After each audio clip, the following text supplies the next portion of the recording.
The Survivor Specialist, Phil and McKenna, are back, and today we are recapping week number 1 of Survivor AU versus the World. I know McKenna and Tegwith already absolutely killed the premiere recap, so that's already been done, but I'm going to be talking about the premiere because I didn't get to do it. And we're also going to be talking about episodes 2 and 3. Of course, we lost 3 massive players in these 3 episodes. There was never going to be an ideal boot order for this season, I don't think. But in my opinion, this is not it. This is not the boot order I wanted. Losing David and George in week 1 sucks. And honestly, I know Miles had talked about it with us on the podcast. Rob Bentelli was fun TV. He was very fun TV. So I'm excited to dive in, talk about these 3 episodes. I know it's been universal acclaim across the board. I'm going to be here to be a little bit more negative. That doesn't mean I'm disliking the season. I just definitely have some complaints about certain things, but here we are. We got our legends on TV. The one thing you can't complain about is the 14 people they chose. Like they are all bringing it. And so here we are. What's going on, McKenna? Yeah. I mean, it wouldn't be a podcast with Phil if there weren't complaints. So I fully expected complaints. So let's get your overall thoughts on the premiere, since I already debriefed that with Teg. So let's Rob's boot here and the world dynamics. Rob going surprised me. This feels like it's always, everybody makes the same mistake every season. Don't give Parvati room to breathe, right? The second Parvati gets to breathe, the season's over. She's going to make a deep run now, and we'll talk about the dynamic of the World Tribe. One of the biggest qualms I have with this season is, why did we do 4 women and 3 men on both tribes and not just do 4 and 4? Like, you can't tell me there wasn't interest from one more American guy and one more Aussie guy to make this 4-4 on both sides and do whatever you have to do, especially when you're putting together a tribe that is literally all Black widows. Like, what are we doing? The men there never stood a chance.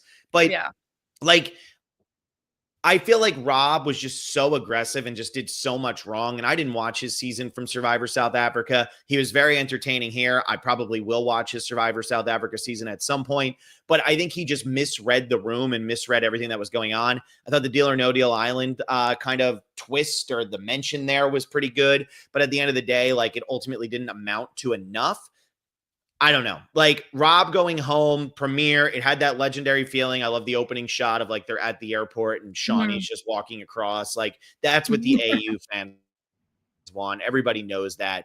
The one thing I will say, though, is these editors still can't edit worth shit. I'm so sorry, but they still can't edit. We had 80 minutes. We hadn't seen Sarah in 7 years, and you gave her nothing in the first episode. Yeah. And then, like, why? Like, I just don't get that. Like, you had plenty of time. And then Sarah obviously picks up in episodes 2 and 3. But I do feel like, I don't know if there's a confessional count out for episode 3 yet, but I looked at the confessional count for episode 1 and 2. And I think in episode 2, 6 or 7 of the people didn't have a confessional. You have an hour and 4 minutes. Like, what are we doing? So that's one of my big complaints. And Parvati had 17 in episode 1, while Sarah had 0. Those are the things that always annoy me with Australian Survivor, but I'm not here to be super negative. I'm just saying that's what I thought of the premiere. Well, great. Yeah. Yeah, I mean, that's a lot of the stuff that we were talking about before, how it is a bit crazy that Parvati had that many, but I wasn't complaining. But I was sad that Sarah didn't get enough. And then there are 14 of them. How usually it's 24. You are 10 less people. How do we not hear from everybody at least once? It doesn't make sense. And, like, they had plenty of time. So now the excuse can't be, oh, it's too many people and that's just, like, the way it works. Like, no. Even when it was the smallest starting season in Survivor history, and you had an hour and 20 minutes of actual screen time, you still dropped the ball. Oh my God. It drives me crazy. I don't get it. So I'm looking at it right now. In that first episode, Sarah had 0, Luke had 1, Kirby had 1, Janine had 1, Cass had 1, Tommy had 1, Parvati had 17. In the next episode, Tommy, Lisa, Cass, Sari, Shawnee, Janine. That is 6 of the 13 people had 0. What are we doing? Like, I just don't get that. And then in last night's episode, it was actually probably the most even episode, where Lisa was the only one who had 0, and the most was Sarah with 9. So it's not to say that these people can't pick up, fall off, whatever. It's just like, I don't understand how you like lopsided that much. You can't sit here and be like, oh, well, it's because the people aren't interesting. I can tell you with absolute certainty, Tony is plenty interesting. And I can tell you with absolute certainty that Luke and Kirby Yeah. are plenty interesting. I could understand maybe with Cass and Tommy if they're worried about maybe the accents or like the language barrier there a little bit, but like the others don't make sense to me at all. Yeah, for sure. So are we ready to get into episodes 2 and 3 of AU, or do you have more premiere thoughts? No, I feel like I'm going to probably bounce around a little Yeah. bit. Premiere thoughts might come back to me as Mm. I go, through everything. Episodes 2 and 3, your girl Sarah, who I also love, I don't understand the game she is currently playing. I don't know either because okay, so she wanted to do loyalty and not flip-flop, but you could have done that with David and then given David the numbers. You would have had the 3 from All Stars and then plus Sarah who's a good friend, but she wanted to go with Kirby, giving her a more difficult path. And the Kirby thing, I don't understand because she's like, Kirby, you're my number one. You're the one I'm most committed to. That feels like it happened off screen. It feels like it happened before the season began. I don't feel like it happened on this season. And so I'm really confused by it because the vote was David goes home. It was a 3-3-1. Then on the revote, it was a 3-2. Sarah voted for David. Then George goes home in a 3-2-1. And Sarah's the deciding vote there too. And she doesn't seem happy with either one of these decisions. So my very simple question to Sarah is, then why are you making those decisions? Like, if you're not happy with them, why are you doing it?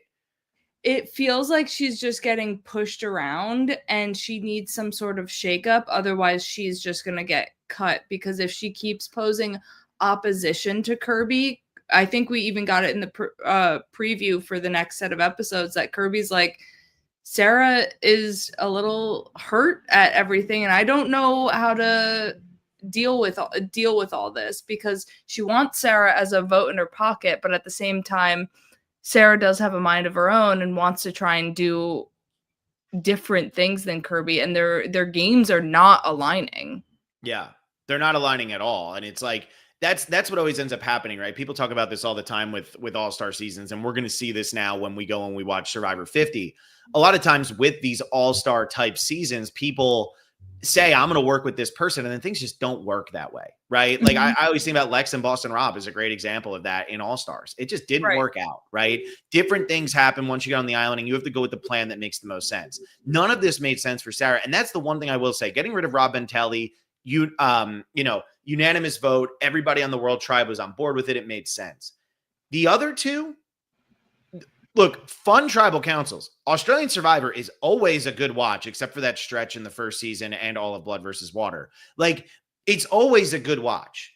But just because it's a good watch does not mean the gameplay is good. And I have serious problems with the way the Aussies played their two tribal councils. I think they played them terribly. I mean, you had Luke, Janine, and David trying to save David by saying, oh, we can get George on our side. So what do? They vote for George. What are we doing? Like, vote for Shawnee. Yeah. You tell him to vote for Janine, and he does vote for Janine, and maybe he absolutely wouldn't have voted for Shawnee, but you have a much better chance of him voting for Shawnee than you do of himself. It made no sense. Yeah, I just their best bet would have been for David to really try and pull on Sarah's heartstrings. I don't think he pulled on the heartstrings enough. And then again, that's being kind of like a shitty person to do that. But if he really wanted to stay in the game, then you emotionally manipulate. Yeah, that's good though. That's what Survivor's supposed to be. Be emotionally manipulative. Sorry, I'm confused. People are asking where Will is, and Will didn't realize there was a third episode this morning. He watched the first two last night, so he'll jump in at some point during this AU versus the world situation. Sorry, I just wanted to say that to address that before we keep going. But yeah, I agree. Be emotionally manipulative. Like, if you know Sarah outside of the game, like Sarah's coming in here saying, I don't want to play the same game I played last time. I don't want to just flip flop back and forth. She has put herself in a position where she really doesn't have a choice at this point. Mm-hmm. Like, she cannot win the game playing the game she's playing. Great TV. Again, every single person on this cast delivers. That's why they're all there. This was a great cast that was put together. But it doesn't mean that they're making the best strategic decisions. David should still be in the game, right? Rob Bentelli should still be in the game. I No. really believe that on both accounts. I do. I know you disagree, but you're always going to disagree. Parvati should not still be in the game. I think that was a really big mistake. Yes. I mean, I think it was, yes, for sure. It was a blunder, but I am happy that Rob went home because, Yeah. Parvati was the other name. But yes, for Tommy, I feel especially this was a big hit for Rob to go home. Yeah. Yeah. And then when you watch episode 3, it feels like the wrong decision was made in sending George home. It feels like Shawnee was the better move for the majority of the tribe. And I think that's what's really weird about this season so far for me is I do feel like I have to have so much prior knowledge of certain things, but also like some of this stuff didn't even happen on the season. Again, I feel like some of this just happened off screen. Mm-hmm. And I feel like Kirby and Sarah pretty much happened off screen, where the best thing for 4 of the 6 people on the Aussie tribe was for Shawnee to go home. And yet Shawnee's still in the game. So it's not good for Kirby for Shawnee to go home, but everybody else, because it leaves George wide open because he has no real. I mean, not that Shawnee was a solid ally, but like he has no perceived allies then. Yeah, because George and Shawnee were always going to have this back and forth, are we going to go for each other? Are we not? We don't know exactly where that's going to land. But George votes for Luke at this tribal, and Luke and Janine both vote for Shawnee. If Sarah votes for Shawnee, Shawnee goes home, 4 people come back happy, Kirby comes back pissed off. Kirby can be as pissed as she wants. She's going home at the next tribal council unless she finds an idol. And I feel like for some reason that was missed. I feel like Sarah just doesn't have enough of a backbone to try and pull off a move herself, and like think she wants to have a buddy to make moves with, but she is giving the correct options for moves moving forward. Like George should have gone at the David tribal council, in my opinion, because you give George legs and he goes. It's the same with Parvati that you were saying before. You give George a bye and then he's off to the races. Yeah, so I think George should have been that first boot here instead of David. Yeah, and Paul Murphy here says they definitely showed Sarah butting up to Kirby in episode 1, Phil. It honestly looked to me like that was first contact. I could see where you're saying the butting up. I just don't understand why the loyalty is at 100, right? Yeah. Like if you were to set a video game toggle thing, like all of a sudden Sarah's at 100% loyalty to Kirby, and I don't really understand that. I think that's what I'm missing. You can buddy up. I feel like the world people all buddied up, but I wasn't shocked when they turned around and voted Rob Bentelli out. I think she said something of like, sometimes loyalty has to be blind. Mm-hmm. And so then that's what I think that was her voting confessional for voting out David. So like sometimes loyalty has to be blind. And so she's blindly loyal right now to Kirby. Mm-hmm. Yeah. Oh, that's true. I mean, and look, Sarah's turning into one of the stars of the season. Parvati has 25 confessionals through the first 3 episodes. David at 17, but he's gone. Sarah's next with 15 after getting 0 in the first episode. I mean, she's been the deciding vote and everything. So I don't know. I mean, when I watched the first, if you're the deciding vote and going against what you think is correct, like how does that measure up in gameplay? Yeah, that's what I'm saying. It's not great. It's not great. I think Sarah has overthought this. Mm-hmm. And I'm happy Sarah's back. And I loved Sarah on her first season. But I do think that she has probably overthought this a bit. And now what I worry is you're going back to tribal. You're going back to the beach. There's 5 people left on this tribe, right? Shawnee could easily go to Luke and Janine and play with them and vote Sarah and Kirby out. Like there's nothing stopping her from doing that, because even though Luke and Janine just voted for Shawnee, Janine can go and say, look, Shawnee, I did it because I was worried that if there was an extra vote there, I would have been the person who went home. So I was doing it to protect myself from you. But we knew the whole time it probably wasn't going to be you. We knew that it was supposed to be George. Kirby and Sarah are getting a little too tight. Shawnee's now in the swing position. Because if she goes either way, she's going up against a really strong alliance. But if Luke can maybe pull her in with the idol or with like past connections and stuff like that, why couldn't Shawnee go and play with Luke and with Janine? Yeah. I mean, I think Luke is now in a great position because he has connections on all sides. He has a connection with Shawnee, he has a connection with Sarah and Janine. Yeah. So he, I think, is going from the only guy on the tribe left to the most insulated. Mm-hmm. And again, this is where my problem kind of comes to, where the way that they design the tribes. I don't like that Luke is the final man remaining after 2 tribal councils. I just don't think, like, that just seems crazy to me. And I really do, like, if anybody who's a huge AU fan, or if, any of the AU players or something know the answer to this, I'm genuinely curious. Why didn't they just go 4-4? Like, I just don't get it. Like, Fair Play has been so vocal about, like, wanting to be a part of Survivor Australia. And obviously, like, the Australian Survivor people love Fair Play. Like, he goes and does watch parties out there and sells them out like crazy. Mm-hmm. Why isn't Fair Play on this season? I know for a while there was the rumor that it was going to be AU versus the US, and we were going to have people like Wentworth and Cochran and, potentially Lex or something involved. It's like, what happened to some of these people? I don't get it, because it should be 4-4 coming into this. And now instead it's like David and George go home first and second, which makes the most sense because they're the biggest threats. And now Luke is sitting there like, well, hopefully there's not a female alliance, because then I'm toast. And that's what it feels like with Tony and Tommy on the other side. It feels like Tony and Tommy haven't done anything wrong except show up on the island. Yeah. Yeah. I mean, we've seen it happen before where it's imbalanced like that, but we're talking about the people now specifically that are on the imbalanced tribe. Like you were saying, Parvati and Suri with a girl majority, like, watch the heck out. Like, there's no shot for Tony and Tommy. And especially now with Cass having the idol over there, and the Parvati getting the key and unlocking the box, and the girls note that there's an idol at tribal council. All the power is there, and there's nothing in the hands of Tommy and Tony. Yeah. Well, because I mean, Tony, I feel like is trying. He even said he's trying to play the same game that he played in Winners at War, where Right. he House arrest, right? Sits at camp, does what needs to do, doesn't go crazy. But Tony's not playing a bad game right now. I think Tony's playing the best game he could be. Like, George played stupidly, okay? And I love King George. I think he's the best part of Australian Survivor. But when he's talking to the other tribe and telling them that it was a split vote at tribal council and stuff, he's pissing people off there, right?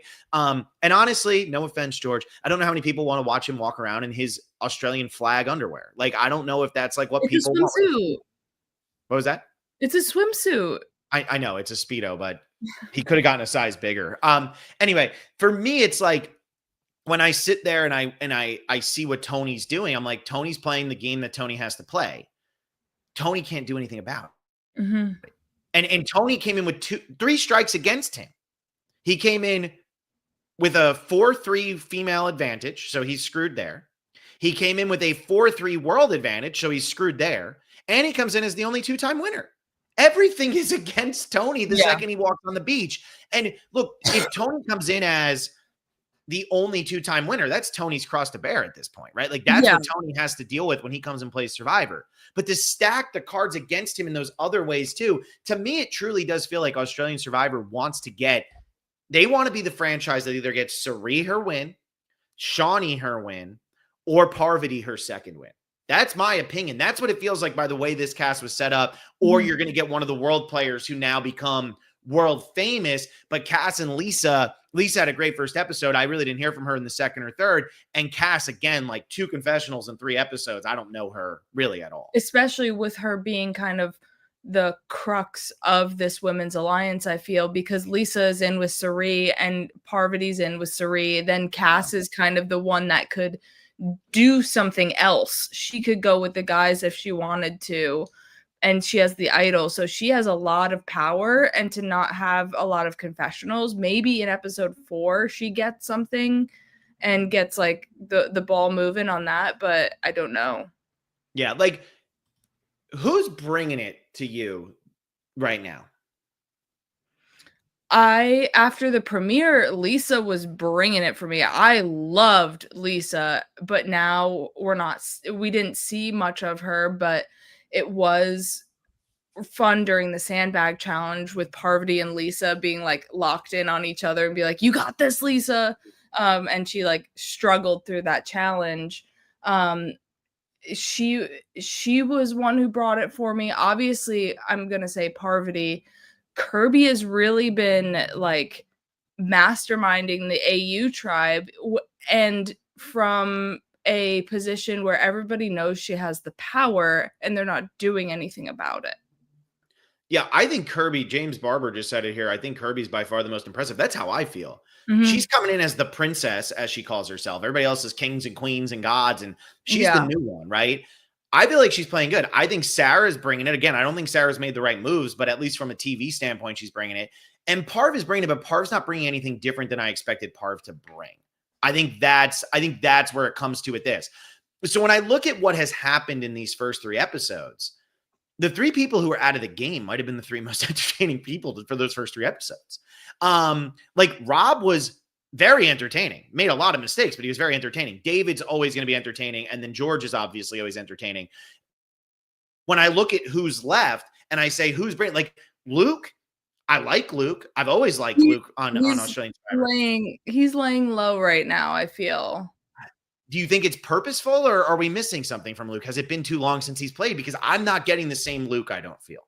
I think he's gonna pick up these next 2 because he now has I feel like Luke now has some sort of control in the tribe. Before he didn't, and now he has the idol. He didn't play it to keep David safe when he knew David's name was out there. So I think he is going to probably use this idol as a weapon moving forward to either keep himself safe and really turn the tables and maybe get Kirby out, or I don't think Luke is done. Yeah. Okay. I mean, yeah, and maybe he's not. I'm just saying, like, from what I saw from Luke, I'm just, like I'm not like down on Luke. I just don't feel like Luke's bringing anything extra special. Janine's kind of just she's fallen kind of the background a little bit. Cerie's honestly fallen to the background a little bit, which I'm surprised at. I think yes, Parvati's good, but I think she was one of the big kickers to keep Parvati in the first episode. Yeah, for sure. She's the one who did the work with Lisa. Yeah, exactly. Like she's back doing the work to keep her alliance intact. Well, and I know Tommy gets together with Lisa and Cass in the first episode and said, we're the ones deciding who goes home tonight. Then why did you decide Rob Ventelli? Like, if you're Tommy, you have to see the writing on the wall that, okay, if we get rid of Rob, I lose my world numbers. There's only 2 men left, and Parvati is the Black Widow. And Cirie and Parvati have already run through the game with a women's alliance. To me, that was a really bad move. The girls outnumbered him in that vote.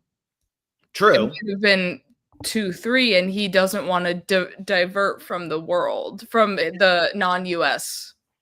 It felt like Cass, we didn't get enough into her mindset. Like, it made sense why Lisa went the way she did. She's sitting there crying, being like, I want to play with Cirie. And I love that confessional. But like Cass, I just didn't get too much into her psyche to figure it out and understand what was going on there. So I don't know. These are like the little things. Can I also say this? I have to say this. This bothered me while I was watching these episodes.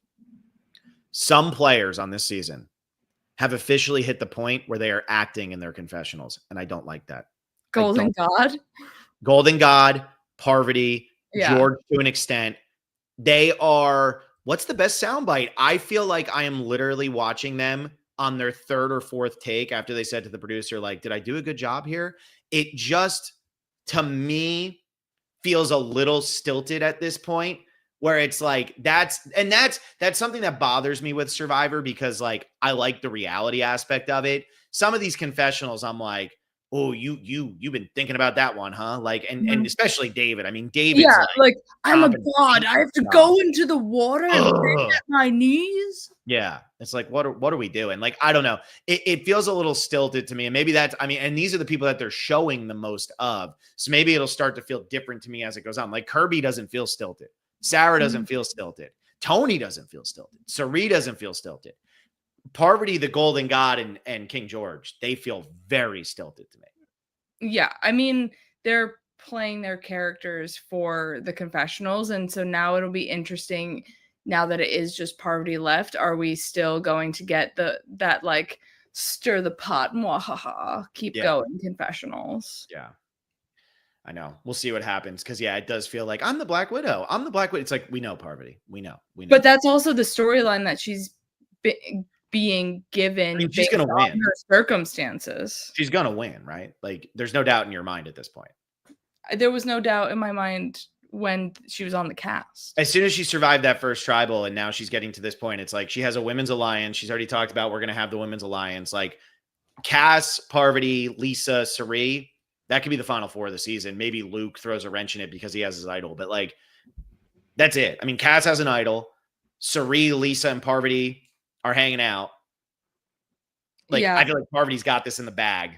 It's almost like, do you take out Parvati, or say it's like the four of them or whatever, and it's like down in the final five, do you take out Parvati or Sari? It's like, if Sari gets to the final tribal council, she for sure wins. So then Parvati gets to the final tribal council and they're like, oh crap. Yeah. Yeah. No, I know. And so Parvati has 25 confessionals also. The next highest is 17 with David, but the next highest left in the game is 15.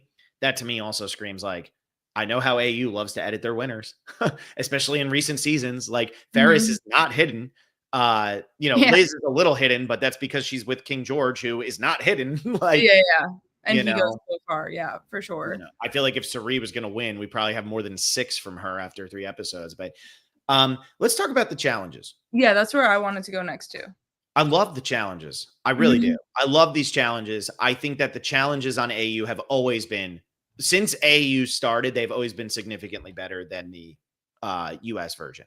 I love the tribe endurance challenges. These are one of the things that, like, I know we've seen this iteration of hold the bag above your head, but I love this challenge, and I love the different versions they've done of it throughout Australian Survivor history. For anybody who's been following along on the Patreon as I do my Australian Survivor watch, I have finished Titans versus Rebels. The last episode of it won't air until the last week of September, but I have finished, so I am totally up to date on Australian Survivor. I've seen every episode of Australian Survivor. I love these types of challenges where you have to pass the weight back and forth. Yeah. And we get the mistake from Sari, but Tony and Cass are kind of able to go back and forth and figure out how to get through this challenge. While the other side, they don't pass it off, and Sarah ultimately just falls. I love these types of challenges because it seems a little individual, but it's really not. And I think it's a fun twist that US should implement.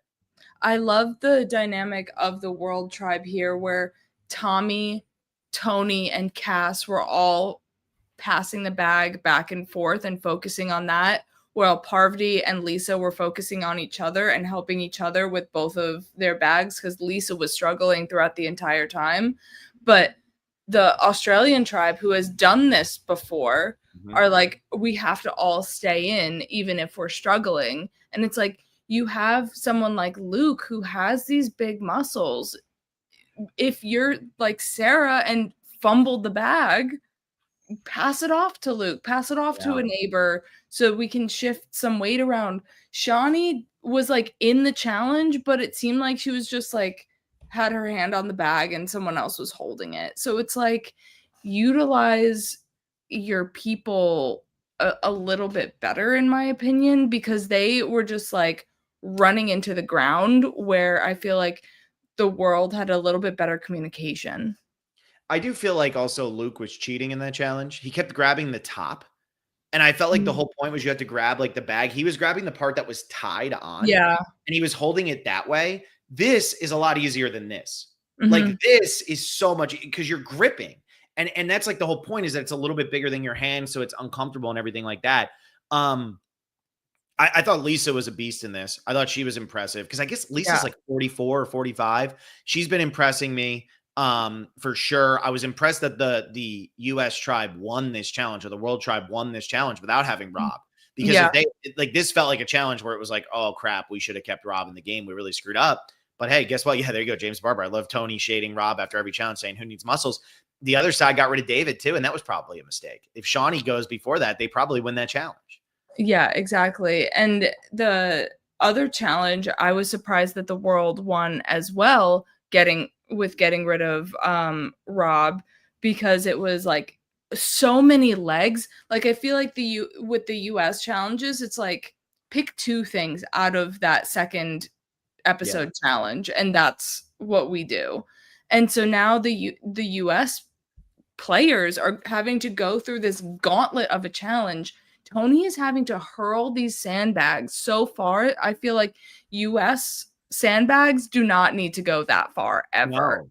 So it's like the way that they are adapting to these challenges, and Suri, who is not a challenge person, like she's holding her own in these challenges too.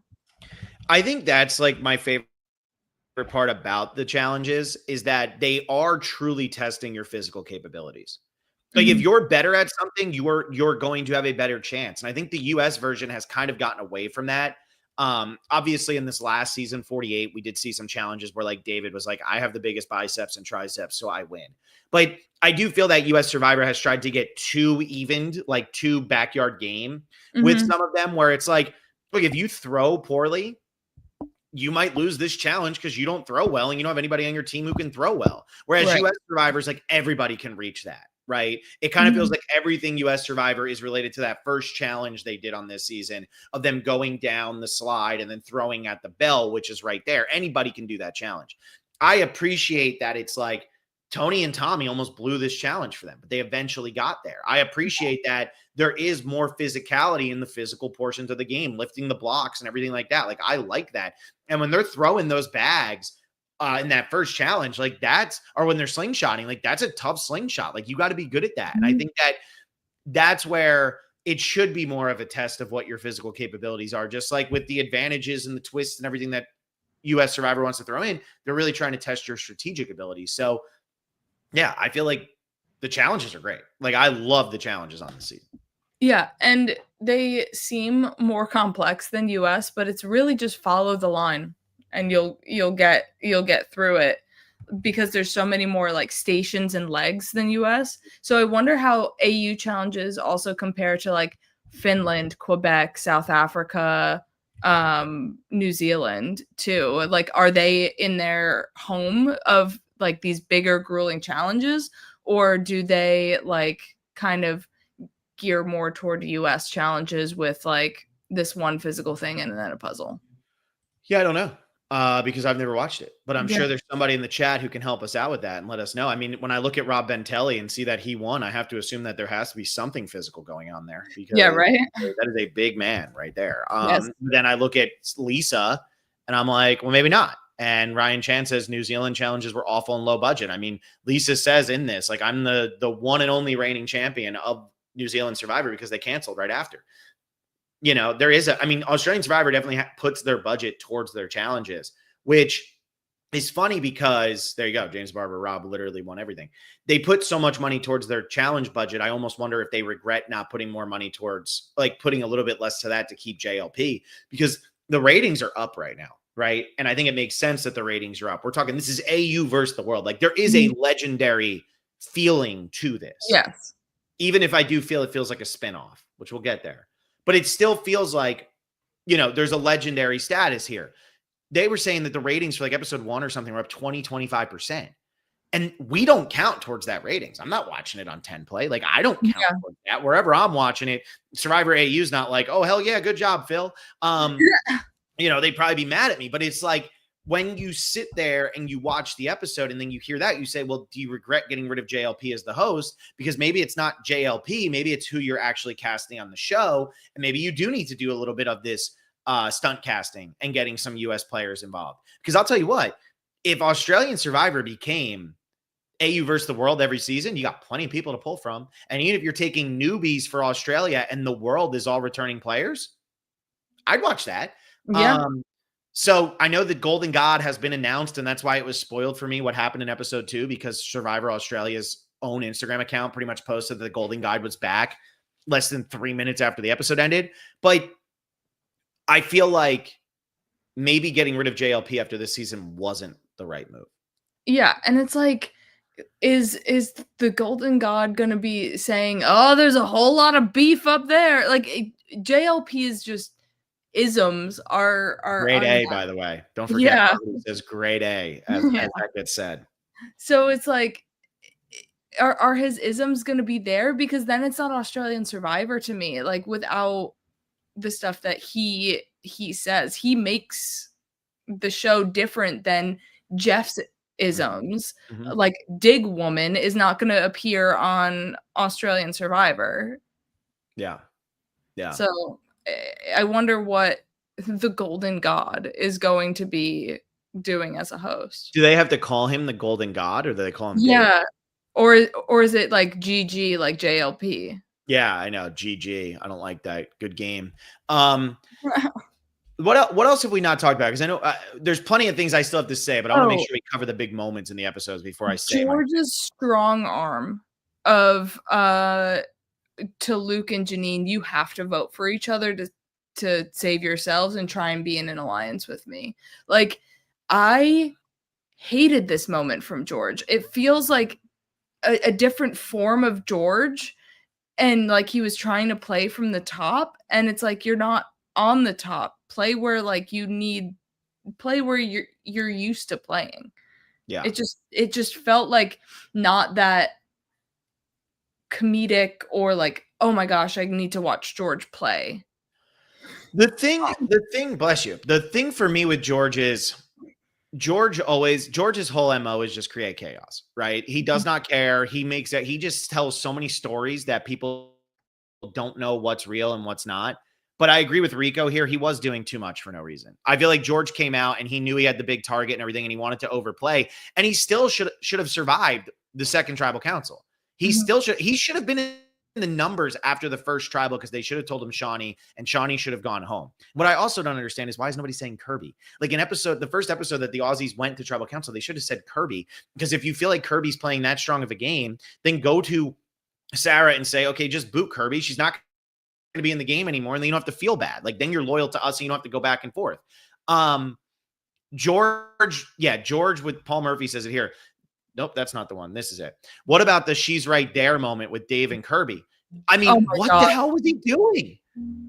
George's game has been all over the place, and it's like, who are you loyal to? Like, you know that your alliance with Shawnee is tentative. Like, it's like riding a line here.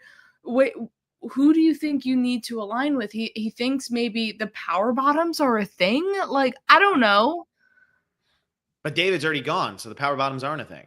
Well, that was before David was gone. So it's does he think that is the alliance that he wants to work with? Like, I just don't know where George's mentality of like, how do I keep going was.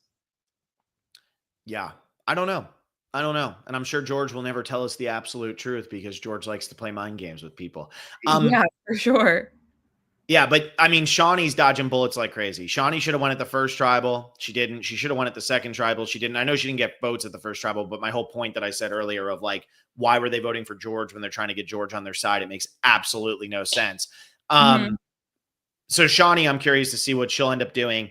Cass with this idol. Matter to you? Not matter to you? Do you think it's even going to come into play on this season? I think it matters because Cass is so unknown on the World Tribe for us. I think it matters because right now in my head, she's a swing position to give Tony and Tommy numbers in the tribe, because I don't know where her head's at. If episode 4, she's just like, woo, love the girls. I'm glad I have the idol to make sure we can just vote out one of the guys. No problem. Then okay, it's really a blah advantage. It doesn't really do anything. It just keeps their, numbers intact. But I think it'll be really interesting to see where her head is at, because we just don't know. And then the second one is the box that they got in episode number 1 turns out to be an idol, but the idol is at the podium, the Adam Klein idol from Winners at War. It's at the podium with JLP. And I love the nod to this. Like, I think this is fantastic. I was listening to Reality After Show earlier today with Fair Play and Miles. And they were talking about how they hope that this is the type of stuff that happens in 50. And I couldn't agree more. I really do hope that we see some stuff like this in Survivor 50, where it's not nods to past Survivor moments that like didn't work or did work. This is funny. My thing is, though, the people who know about it don't need that idol. And they might never need that idol. And if Tony had found that, Tony would be running up there to grab it. I don't think Parv or Sari are going to do it. They don't need to. So this could end up ultimately being really a disappointing twist in the game because the people who found it have their women's alliance and don't need to worry about it. Yeah, but if it moves into the merge where that idol is still at tribal council, then it could work for them if they know they're on the bottom or just want to get it to shock people and scare them away from voting, or it doesn't help them much in the tribal phase, but I think in the post merge it could really shake things up. Well, let's talk about the post merge here, right? Because I'm assuming they're going to merge after the double boot here. So I'm assuming that it'll be the double boot because they did Merge at say 10. each tribe is going. Okay. So that would be at 9 because it Oh, would be 11, 10, and then it would be final 9. So let's talk about the merge. AU's down no matter what. but So okay, so we don't need it. double tribal and those two get voted out. Do we get a redemption of some kind? One gets back in for the merge. That's true. AU can't help themselves, huh? Yeah. That is a good point. Do they have enough time? They do it that night. They could do it that night of like some sort of endurance challenge or in the morning, and then they merge that next day. So do the double tribal, vote them out, do an endurance challenge, and then merge and regular challenge or something. You're speaking like a true AU fan. That's a good point. I didn't even think about that because I'm thinking we're going to get a double boot, but you're right. It doesn't make sense. But then again, it is 10 episodes. Or so they have to have a double boot, don't they? Fire challenge. If James they all, Barber, we have seen that. They could go to tribal council together, vote two people out, and then make fire, and then congrats, you're merged. That's a good point. We could have a fire, and then that would give Tony or Tommy a shot to at least stay. And I could see Tony or Tommy potentially trying to flip to the other side, but the Aussie side is so split up right now that even if they flip, I think Parv, Sari, Cass, and Lisa would be able to pull either Kirby and Sarah and Johnny, and somebody would be willing to go with them. I think that this is setting up to be, I mean, it's already at the point because right now we're at what, 8-3, which is so crazy. I just need to 8-3. But I think that this is setting up to be like the final 7 of this season could be all women. Like Luke has the idol. That's the only thing helping us. And James Barber says, I need Luke and Tony together so badly. Luke and Tony together and Luke with an idol and Janine still in the game. That could be something that does damage, but Tony needs to survive the next tribal. Yeah. And with Tommy too, because if they do survive because of a twist of some kind, and it's not Luke up in the hot seat, they still could have all 3 guys making the merge as our prediction. But that's a good point. And if that happens, they have Janine, then it's just about finding one more person to get it to 5, or they might not even need one more person. Luke can play the idol correctly, and now boom, they're back on top. It's interesting. I mean, that's what's always fun about AU is that there's always like a random twist that is either fair or unfair that can totally throw the game and flip it on its head. But that is a really good point. And Ryan says, yeah, Sarah also seems like a huge Parvati fan, so potentially another number for Black Widow. Kirby really feels like the only one who probably wouldn't go and jump over to the Women's Alliance just for the sake of it. I feel like Kirby's confident in what she has. The problem that I am finding right now is, let's say it is a standard double boot. Right? Like, let's say it's a standard double boot. Tony or Tommy go home. One of them is out. So you're going in with the World Tribe at 4 women, 1 man, and that 1 man, what are his avenues? Then you go to the other side, and let's say, I don't know who's on the outs. Let's say Shawnee does go home. I think she's fine right now, but let's say I don't think Luke's going home here. Yeah, I don't think Luke's going home, and I don't think Janine's going home because, like, why are you going to vote for Janine? So maybe it's Kirby or Sarah. Let's say it's Sarah, just to make you mad. So Sarah and Tony now go home. We get to the merge. Luke, Shawnee, Janine could say, we want to team up with somebody from the other side. The only person you have is Tommy. You're still at number 5-4 because Kirby's not going to play with you. So no matter what the situation is, if Tony or Tommy go home on the one side, and then if on the other side, there's somebody left on an island, as long as it's not a solid 4 from the Aussie tribe, it's over for the minority. There's no way to flip it against the Sari, Lisa, Cass, Parvati, especially since they have an idol. Even with Luke's idol, it doesn't matter. So this is where Obviously, I think that's a little frustrating because we're so early on. But again, if you play great Survivor, you play great Survivor. My frustration comes from why did they do 8-6 women versus men? That's what I don't get, because this is a cast that would play along gender lines. We've seen it happen from so many of them in the past that I think for me, it's just confusing that they even left this to be open, because I don't see this women's alliance falling apart, but I'm also not impressed with the way it came together. And also, AU versus the world is a little weird too, because you have all of AU that could be like, all right, we're at the merge, let's forget our differences. We're all Australia, let's bring it home. And then the world is like, well, we aren't as united. We have the US people, but we don't have that country, pride together. So they're fractured. And then when it comes to the jury, do we think the jury is going to vote Aussie if it's majority Aussie on the jury too? Yeah, I know. That's what I'm wondering too, because I don't think it would be a majority Aussie on the jury. Just because with 2 out, and then when do you think the jury starts next week? Do you think they have an 8-person jury? Like, do you think the remaining people are on the jury? With a final 3. 8-people jury, final 3, or 9-person jury, final 2. That feels like when it should start. Yeah, I think they're gonna keep as many people as possible on our screens. So I feel like the jury starts now, so the jury can't be majority Aussie for an Aussie sitting at final tribal, because even if it's 2 US or 2 world tribe people and 1 Aussie, the other 8 people who are left in the game, it would be evenly split 4-4. So you can never get a majority as an Aussie sitting. Got it.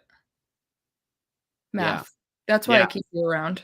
There you go. Ryan Chan, shout out to the opening credits. Luke peeking out of the duffel bag and George getting hit in the face with the Australian flag cracks me up. The Australian flag hitting George in the face is absolutely incredible. Yeah. Absolutely incredible. All time. All time. That just is George in a nutshell. I love it. I love it. Yeah. And Luke getting smuggled in is so hilarious. Yeah. Yeah. So let's do I want to do some complaints about the structure here, and then we're gonna get out of here. And this is why I feel like this season does have a bit of a spin-off, side quest, reindeer game. I do agree that it's like an adjacent, like it's Survivor AU's spin-off series or something like that. That's what it feels like. And so I know there's the argument in the Big Brother community, right, of like, does the win from reindeer games count? And I'm not sitting here being like, a win's not a win, right? The win, though, for this season is not going to feel as epic or impressive as they want it to feel. This doesn't have the winners at war level to me. And here's a couple of reasons why. Starting with 14 people, smallest starting season in the history of Survivor. 16 days. 16 days. Again, I've already talked about the try breakdowns of the 4-3, right? I think that's silly. But my other thing is, if we wanted Australia versus the world, when does Australia normally merge? 14 or 13? Why did we not just start with 1 tribe if we were going to do this small of a cast?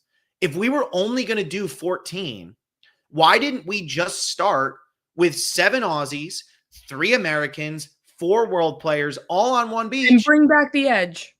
And that's it. You don't have to bring back, don't do this to me. But like, just do that. Like, why not just do that? Why do we need to have the tribal phase? Like Australia's always merged right around this point. Mm-hmm. So why not just start it that way, where they worried, oh, the Aussie, no way all 7 Aussies are working together, and no way all 7 people from the world were working together. That would have been so much better. And instead, I'm sitting here going, the starting tribes were unfair. If you do it as if you do it as 1 tribe, now you eliminate the fear of, well, because the challenges are so physical, we want to make sure it's even men and women. You eliminate that worry because now you can just do 7 men and 7 women because you're starting on 1 tribe. You don't need to worry about head-to-head matchups. Mm-hmm. So to me, that would have just made so much more sense, instead of like this weird pre-merge phase where I never got to see David and Parv play together, even though Dondi comes up. I never got to see King George get on the island with Tony. Like, That's the stuff we wanted. Like, give me Rob Bentele and David going up against each other in this individual challenge that's super physical. Like, I'm all about that. I feel like that was a big missed opportunity because here's what I feel. And then McKenna, I know you want to jump in. So I'm just saying that's a really good point of like, why not merge it? Well, and so this is my last point. And this is why it feels like an appetizer. It feels like the side course. It feels like, oh, we're going, somewhere. We'll just stop and get ice cream on the way. Like, this whole entire season is AU versus the world. Like, that's what it's being hyped up as, the best from all around the world. Why then do I feel that it doesn't have that gravity? Why didn't they go all in with 24 people and just go at it? And I understand, well, we didn't know if we could get the US players to play for that long. I understand that like Australia doesn't give out a lot of prize money. So maybe to get Tony to go out there for 2 months, it's like I'd have to literally quit my job, which has a pension. Like, I don't know. I don't know what the reason is. But I can tell you for certain, there's some players in this community who absolutely could take the time off. Lex is retired. Tyson could take off from the ringer for a little bit. Like, Cochran could stop his job, writing for a TV show if it's off season. Like, Johnny Fairplay could absolutely go do it because the man's a freelancer at heart anyway. So it's like, I don't get why they didn't go all in on this. And if you weren't going to go all in on this, then you needed to make it so that it was one tribe to start so that we actually got the interactions we wanted. And that's my biggest complaint. It feels it's not that it's half-assed because the production value is there. The cast is phenomenal, all of that. But we're getting half of a season. So it does feel half-assed. And it feels like it's not hitting what it should. If we're going to get half of a season, let's start at the merge. I agree. That is a really good point. And it does feel like almost like Challenge USA, where it's not the challenge proper, and like their wins on Challenge USA are a little asterisks. Yeah. And this season on Challenge proper, Survivor Michaela, is on it as a vet, but she went out first on her Challenge proper season, but made it all the way to the end into the final on her Challenge USA season. So like, yes, she's a vet, but there's an asterisk on it. So it's the same thing here. Like, whoever wins this, you won against the greats for sure. And it was probably a grueling game, but it was set up a little weird. It was. And that's where it's going to have an asterisk for me. Like, and look, Parv gets her second win. Great for Parv. Like, I'm not going to complain about Parv getting her second win. The table was set for her a little bit, though. And it doesn't have the impressive, like, if she gets her second win in Heroes Villains, that's much more impressive than her getting her second win here. There's no denying that. There's just no denying that. And so it's not going to be, oh, well, she has 2 wins just like Tony and Sandra. Tony and Sandra did it in much different settings than what Parvati did. So I just feel like if they're going to do an AU versus the world again, which I think they will, truly, they got to go all in. You got to, that's got to be your season for that year. That should be your season for that year. It doesn't mean you have to do it every time, but that's where I also feel like this feels like such a missed opportunity for me because they went with this. You have one of the greatest casts of Survivor ever assembled. And yet it feels like the next version of this will be the one that's more serious, but will have a worse cast. You can't bring Sari, Parv, and Tony back. So who are your 3? We've already used Russell and you've already used Sandra. You've used Boston Rob, baby. Boston Rob's not going to do it. So you've already used the Rushmores up. You know what I mean? Yeah. And so it's like, where do you go from here? If you want to do another AU versus the world season, you got to do it as 24 players and you got to really lean in. But did they waste the best cast they ever could have assembled? This is where they pick up the Amanda Kimmels, the Sean Rectors, the people that were left on the cutting room floor for 50. There you go. I don't know. That was my biggest complaint. This is awesome. I've enjoyed watching the 3 episodes, but it doesn't. I mean, Brains vs. Brawn 2 feels like a more legitimate season of Survivor than this. I'm sorry. It just does. It does. And I know some people are like, these first 3 episodes are like all-time great. I don't agree with that. I don't agree with that at all. It's fun to watch our favorite players interact, but to me, there hasn't been anything that special that has happened in these 3 episodes. They've been fun to watch, but there's nothing that I'm like, whoa. Like, I think about All Stars episode 3 has maybe the greatest tribal council in the history of tribal councils. Mhm.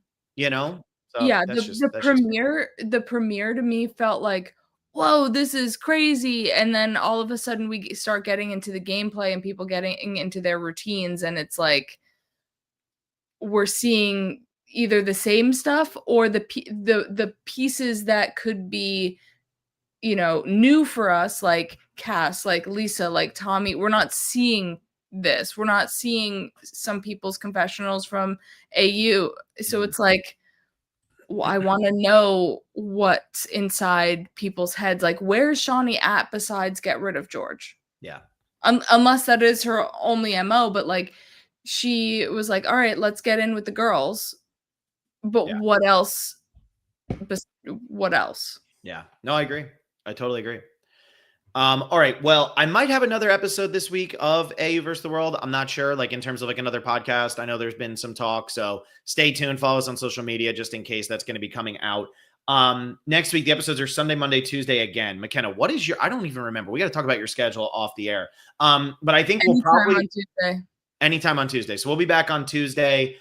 We'll that we'll pretty much just do weekly recaps at this point. The thing is, the week after that is such a nightmare for everybody. And next week is the last time you guys are going to see me for Australia, because then I'm in Europe and McKenna gets married, and it's as much of a nightmare as it could possibly be right now. Should be on Tuesdays, except for the finale. We're hearing it's 3-3-1. So the 4th week will be the Sunday.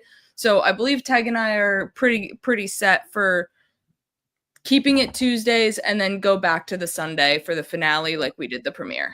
And I'm going to do a podcast. I get back from Europe on the 13th. On the 14th, I'm going to do a podcast that is like a retrospective of Australian Survivor, where I'm also going to talk about, was this a successful or failed experiment? Because I think there's a lot of good to be gained from this, but I don't think they went as far as they should have right here. So we'll see. But anyway, stay tuned for all that. Become a patron, patreon.com/thespecialist. I'm doing Titans versus Rebels on Fridays. We're doing Redemption Island, which is a nightmare for Every Season Matters. We're getting close to Survivor 49 cast being announced, so we'll be starting the preseason for that soon.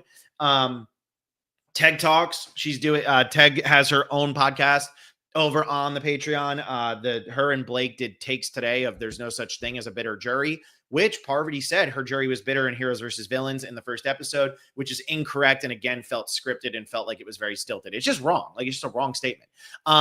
So again, but it feels like something that Parvati thinks about. And again, this isn't a knock on Parvati. Parvati's doing what she should be doing, but it just felt like that wasn't an authentic line. But anyway, like this video, subscribe to the channel. We got our defining episode series coming to a close. We'll put out an episode tomorrow and then an episode on Friday.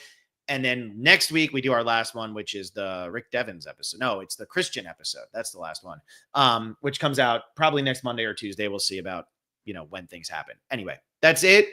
Stay tuned in case there's another AU versus the World podcast this week. Otherwise, we will see you guys next week.